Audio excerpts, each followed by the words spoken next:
Bismillahirrahmanirrahim. Assalamu alaikum. In this lecture, we will discuss some industrially important compounds of S block elements. सबसे पहले जो एक important compound आपने S block elements का देखना है और स्पेशली फ्रॉम फर्स्ट ग्रुप, वो है आपके पास सोडियम कार्बोनेट, जिसको आप सोडा ऐश भी कहते हैं, इसका कॉमन नेम है और इसका जो फॉर्मूला है वो Na2CO3 है। सोडियम कार्बोनेट जो है वो बेसिकली आपके पास मैन्युफैक्चर करवाया जाता है अमोनिया सॉल्वर प्रोसेस के थ्रू। अमोनिया सॉल्वर प्रोसेस एक 3 स्टेप्स पे कंसिस्ट करता हुआ एक प्रोसेस है। यहाँ पर आपके पास सिंपल कुछ रिएक्शंस हैं और बहुत ही एक आपके पास जो है वो एक कन्वीनियंट प्रोसेस है या मेथड है सोडियम कार्बोनेट या सोडा ऐश की मैन्युफैक्चरिंग के लिए। अगर हम रॉ मटेरियल्स की बात करें तो वो आपके पास यहाँ पर सोडियम क्लोराइड है, जो कि आपको natural source of common salt से, यानी कि आपके पास जो नेचुरली अवेलेबल सोडियम क्लोराइड है वहाँ से मिल जाता है। जो कैल्शियम कार्बोनेट यहाँ दूसरा रॉ मटेरियल है, लाइमस्टोन जिसे आप कहते हैं, चूने का पत्थर, वो भी आपके पास नेचर में वाइडली अवेलेबल है, आपको वो भी नेचुरल सोर्स से मिल जाएगा। और जो अमोनिया गैस है वो भी आपके पास जो है वो किस तरीके से, यहाँ उसकी सोर्स क्या है, हम यहाँ पर अभी जब प्रोसेस कंटिन्यू करेंगे अपना तो देखेंगे।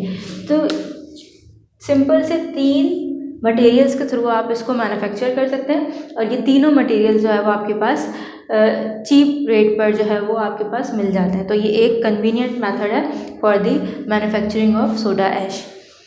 फर्स्ट ऑफ ऑल जो आपके पास प्रोसेस है वो आपके पास स्टेप 1 से हमने रिप्रेजेंट किया है और उसको हमने कहा है अमोनिएशन ऑफ ब्राइन।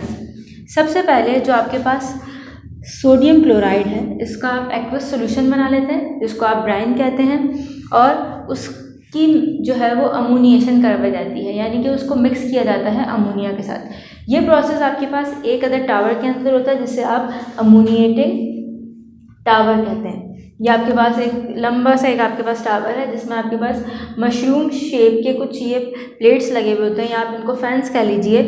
ये आपके पास रोटेट करते रहते हैं। इनका पर्पस क्या है? मिक्सिंग।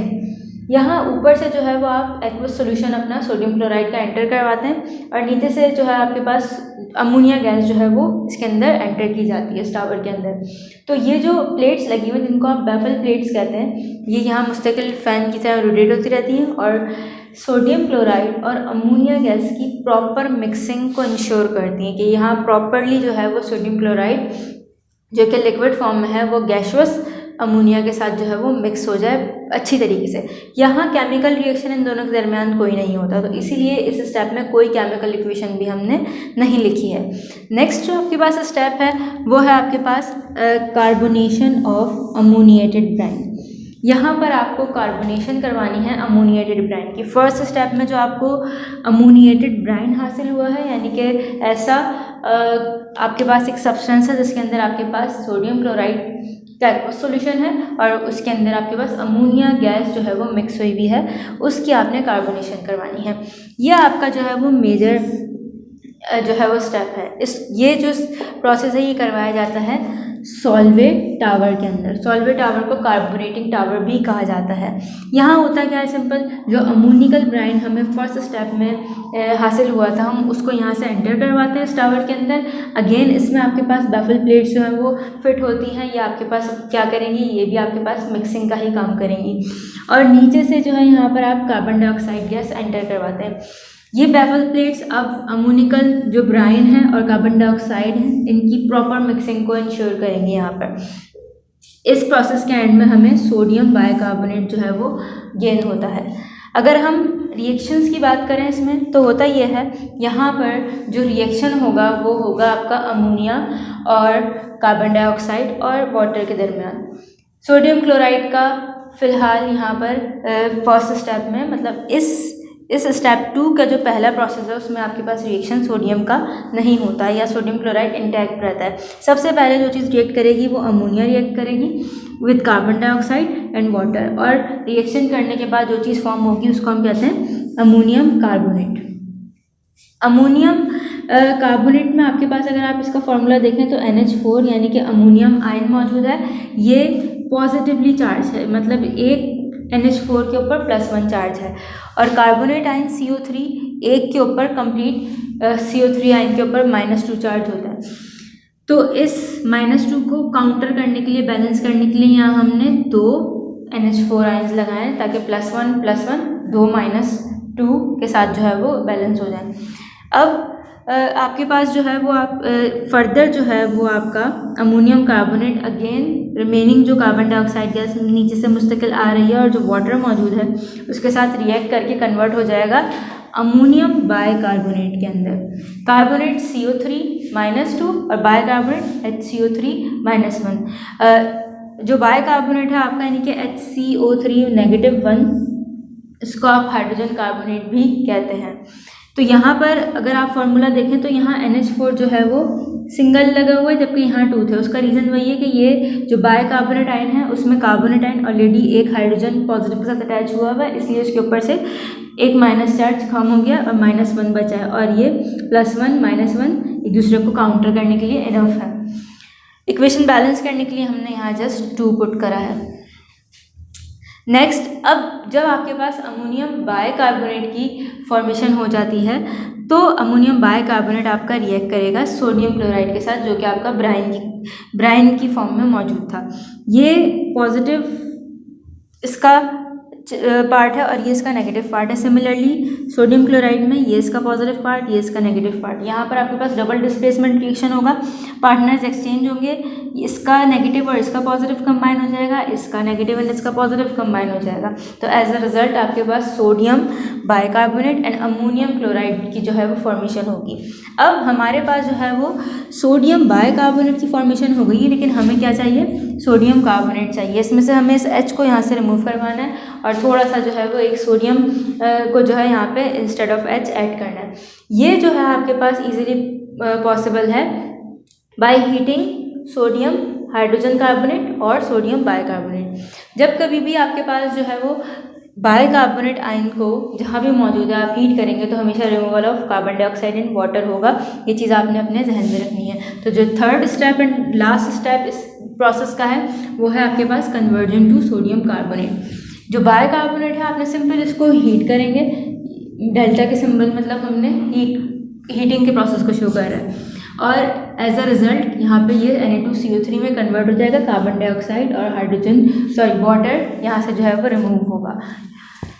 ये जो आपके पास सोडियम कार्बोनेट बना है इसका कॉमन नेम मैंने आपको बताया सोडा ऐश भी है, और ये आपके पास एनहाइड्रस फॉर्म में, यानी कि इसके साथ कोई वाटर मॉलिक्यूल अटैच नहीं है, तो इसको हम anhydrous without water, an means absence होता है, तो एनहाइड्रस वाटर के बगैर वाला सोडियम कार्बोनेट कहते हैं।